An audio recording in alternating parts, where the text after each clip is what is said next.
ஷேய் எல்லாம் கேட்டுக்கோடா, நந்தி கணக்குடா.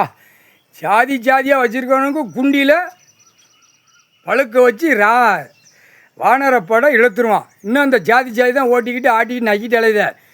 படைக்கிறது ஒரே உயிர், எல்லாம் ஏட்டு ஏடு ஓலைச்சோடு கணக்கு.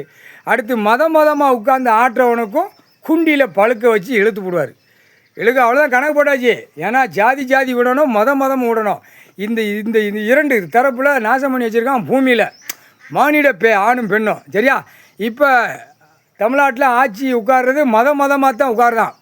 இப்போ மதம், இது ஒரு மதம், இவன் மதம்னு விட்டுட்டான். தப்பு கணக்கில் இப்போ மாட்டி நிற்கான். அவன் சென்னை மெட்ராஸில் நீ ஆடுறா அப்படின்ட்டாரு கடவுள். மதமாக உட்காந்து வெளியே இடுதான். நான் முதலமைச்சர், நான் இந்த மதம்னு சொல்லி விடுதான். இப்போ இவனுக்கு குண்டியில் பழுக்க வச்சு இழுக்க வேண்டிய நேரம் இராணுவ வானரப்படை வச்சு நடுரோட்டில் வச்சு இழுப்பான். அப்போத்தான் தமிழ்நாடு முழுவதும் இவனுடைய ரசிகர், விசில் அடிக்கிறவன், கொட்டு மேலே அடிக்கிறவன், பிபி ஊதுவன், சிங்கி தட்டுறவன், 2 கையை தட்டுறவன், ஆணும் பெண்ணும் அடங்கும். இப்போ உள்ள ஜென்ரேஷன் புரியுதா இல்லையா? போட்டாச்சு, கணக்கு முடிஞ்சு வச்சு. ஜாதி மதமாக நான் எதுவுமே கொடுக்கலன்ட்டார். படைக்கிறது ஒரே உயிர், பொத்தி போடான்ட்டார்.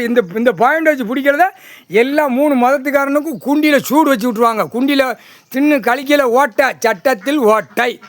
எல்லாம் கோர்ட்டில் கேளப்பா, ஜட்ஜி கோட்டாரானு நந்தி கணக்கு போடுதான்ப்பா. இந்த கணக்கை நீ நல்லா புரிஞ்சுக்கோப்பா, தமிழ்நாடு முழுவதும் புரிஞ்சுக்கோப்பா. டெல்லி உச்ச நீதிமன்றம், மதுரை உச்ச நீதிமன்றம், சென்னை மெட்ராஸ் உச்ச நீதிமன்றம், நல்லா புரிஞ்சுக்கோப்பா. சட்டத்தில் ஓட்டை இருக்குதுன்னு சொல்லுதான். சட்டத்தில் ஓட்டை இருக்குன்னு தப்பிச்சு போகிறான். இந்த கைலாசத்தில் சட்டத்தில் ஓட்டை இருக்குது. இப்போ அதை பிடிச்சிக்கிட்டாரு. சட்டத்தில் ஓட்டை இருக்காங்க. 2013 கேஸ் ஏற்றிருக்கு. அப்போ எல்லாம் நீதிமன்ற கோர்ட்டில் இப்போ வழக்கு 20 வருஷம் 30 வருஷம் ஓட்டு. அந்த சட்டத்தில் ஓட்டை இருக்கிற கணக்கை இப்போ பிடிக்காது.